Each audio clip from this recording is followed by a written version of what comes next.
Good day, grade 9 students. So today we'll be solving quadratic inequalities. Let's start with this example. Let's say you have x squared minus 9x plus 8 is less than 0. So you'll start with changing the inequality symbol or yung less than, greater than, less than or equal to, or greater than to, and equal or equal to sa equal sign. So you will have x squared minus 9x plus 8. Change the inequality symbol, gawin lang equal sign to 0. Then, after this, pili ka lang ng method of solving this quadratic equation. So, i-disregard muna natin yung inequality kanina.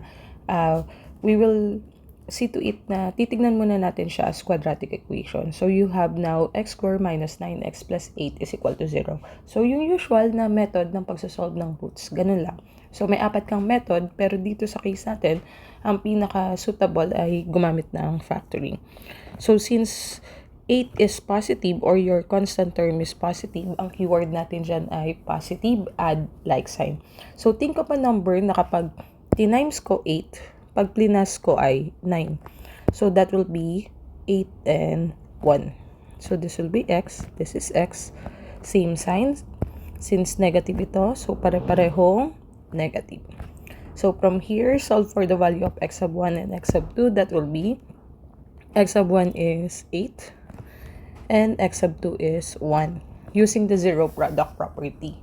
Okay? Medyo shortcut lang natin na konti. Now, from there, we need to create a number line para ma-distinguish natin ano yung mga range of possible solution sets para dito sa ating quadratic inequality.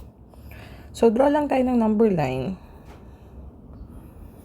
So, let's say, wait lang, para lang maganda. Ayan. So, let's say ito yung number line natin. We just need to plot yung mga values ng x na nakuha natin. So, if this will be 0, from 0 going to the left side, that is negative infinity. From 0 going to the right side, that is positive infinity. So, positive 1 is here. Then, assume na lang natin na nandito si positive 8. Now, since this is less than, we'll use open circle to plot this one. Then, ganun din sa 8. So, we'll distinguish the range of this solution. So, may tatlo tayong possible range. So, mula dito, going to the left side. So, pag ganyan. Wait lang, isin natin. Yan, papunta. Yan. Then, mula naman dito, sa 0, papunta sa 8. So, meron din tayong range dyan. Then, another range is from 8 going to the positive infinity. So, sulat lang natin yon. So, yung unang range natin is from negative infinity up to positive 1. Now, take note that I'm using parentheses since less than yung ating inequality symbol. Then, positive 1 up to positive 8. Parenthesis pa rin ulit gagamitin natin since less than yung symbol natin. Then, from positive 8 going to positive infinity. And parenthesis pa rin. Now, from here, pipili lang tayo ng test point. So, pipili ka ng test point na pasok dun sa range of na nakuha natin. So, kuha lang tayo ng table here. Kunin natin yung dalawa nating factors, which is x minus 8 and x minus 1. So, mula doon sa first set of range or number natin, yung negative infinity to positive 1, pili ka lang ng any test value. So, ang gamitin ko na ay, since nandito naman si 0, gamitin ko na si 0 as my first test point. Then, kuha naman tayo dun sa pangalawa. That is positive 1 and 8. Any number from positive 1 to between 1 and 8. So, ang piliin na natin ay, sabihin natin, positive 3. Then, from 8 to positive infinity, pili ka lang ng any number ulit mula positive 8 to positive infinity. So, ano yung mga numbers na yun? Merong 8, 9, sa pagitan. So, we'll start with 9, 10, 11. So, start now sa 9. Then, we'll just substitute it to these factors. So, if x is 0 and negative 8, so 0 minus 8, that is still negative. Now, take note, hindi ko kailangan yung value. Ang kailangan ko lang is yung sign na lalabas sa kanya.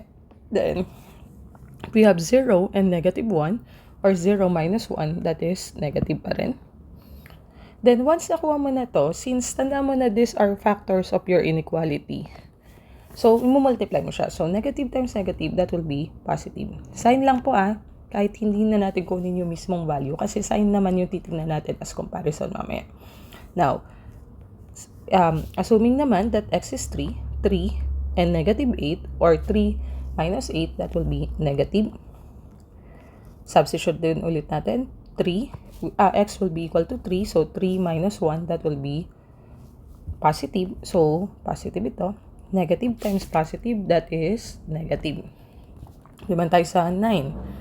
Substitute natin si 9 sa x, so 9 minus 8, that will be positive. Ulitin ko lang, sign lang yung kukunin. Then, positive 9 minus 1, so that will be positive pa rin. Then, multiplication, positive times positive, that is positive. So, if you would notice, alam na natin na kapag kumuha tayo ng any numbers from our first region, so, ito yung first region natin. Yan. Kuha tayo ng numbers from any first region, ang lalabas ay positive. Kapag kumuha naman tayo, nag-substitute naman tayo ng numbers from our second region, ang lalabas ay negative. Pag kumuha naman tayo ng any numbers na isa-substitute sa third region, ang lalabas ay positive. Now, interpretation ang importante dito para makuha mo yung solution set. So, what will happen is, alam mo na yung lalabas na value or sign kapag sinubstitute mo siya doon sa yung mga value sa region. So, sa isay natin. Ulit. Pag nag-substitute ako ng any values from this region dito sa inequality natin, since this is less than, and ang sabi ay positive ang lalabas. So, positive number, any positive number, isip ko ng any positive number, will it be less than 0? So, any positive number, will it be less than 0? Let's say, ang naisip mong number ay 3. Ang 3 ba ay less than 0? Hindi po. So, with that, this will be false. So, false ito. Ibig sabihin, hindi siya kasama sa range ng possible answer or solution set. Now, punta tayo sa pangalawa. Kapag daw nag-substitute ka ng any values from region 2 dito sa ating inequality, ang result will be negative. So, since negative siya, so ang magiging result daw dito ay negative is think ka ng any number na negative. So, let's say negative 5. Ang negative 5 ba ay less than 0? Yes. So, this will be true. Ganun ulit sa gagawin natin sa dulo. Ang sabi dito sa ating table ay, pag nag-substitute ka ng any values from this region to this side, magiging positive daw ang result. So, since magiging positive ang result, think of any positive number again, that will it be less than 0? No. So, that will be false.